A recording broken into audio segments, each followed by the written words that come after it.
My name is Anthony Natif. I sell drugs. I am a pharmacist, but I love the outdoors. So whenever I get a chance to go into the mountains, I have a certain level of excitement that I can't put into words. It's even much better that this is my home mountain. I am from Bugisu. So this is my second time to come to it, but the first time I'm going to go across it. So from Kapchora to down to Bududa. So that's extremely exciting for me. But also I know, because I've been to pretty much 90% of the East African mountains, that Elgon, if we're ranking the top 5 in terms of beauty, it is right there in the mix. So any chance you get to come to Elgon is a huge opportunity that you never turn down. So I'm super excited about this. I probably will be back maybe another 10 times. So I'm really excited. There's beauty that you can't quite describe here.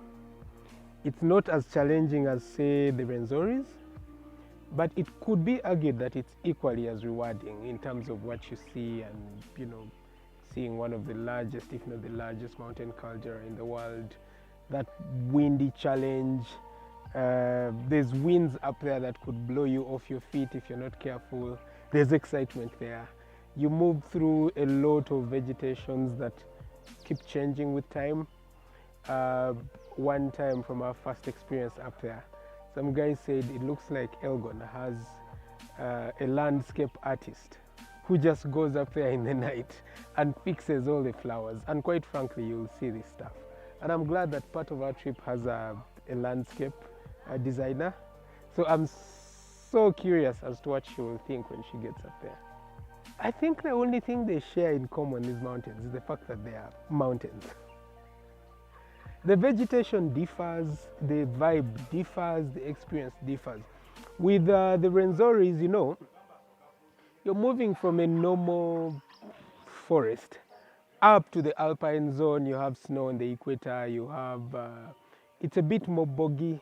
The Rwenzoris, you can't go to the Rwenzoris dressed like I am now, without your gumboots and all that stuff. You guys have been there. Here, it's like walking in a huge forest that's on a hill. And then after the forest, you have all this stretch of bamboo. You have a bit of rock. Then you get, at the peak, you just get a bunch of flowers. You walk through flowers. It's like walking through a flower garden. And then you get to the top and you're hit by a gust of wind that you've never seen. Also, I would frankly argue that this mountain is colder. So anyone who is coming up here really needs to prepare for biting cold. But other than that, it's a tremendous experience. And maybe I'm biased as a Mugisu, so this is my home base. Also, there's something intriguing up there.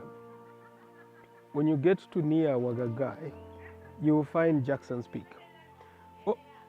From an eye test, you'll think it's the highest point of the mountain, and a lot of my tribesmates for years, centuries actually, thought Jackson's Peak was Masava. It was the highest point of the mountain. But then the highest point is hidden maybe another 3 or 4 kilometers away. And just getting to unearth that is also an experience in and of itself, and knowing the history and how geologists start to come in, and these guys measure the height and then tell our people, you know what? Actually, what you see when you're down in Manafa and all those places is not the peak. So unearthing that is also a particularly good experience. And I want to see, when we get to that point, you're going to see these guys kind of intrigued as to what the peak is. Unearthing all that is exciting.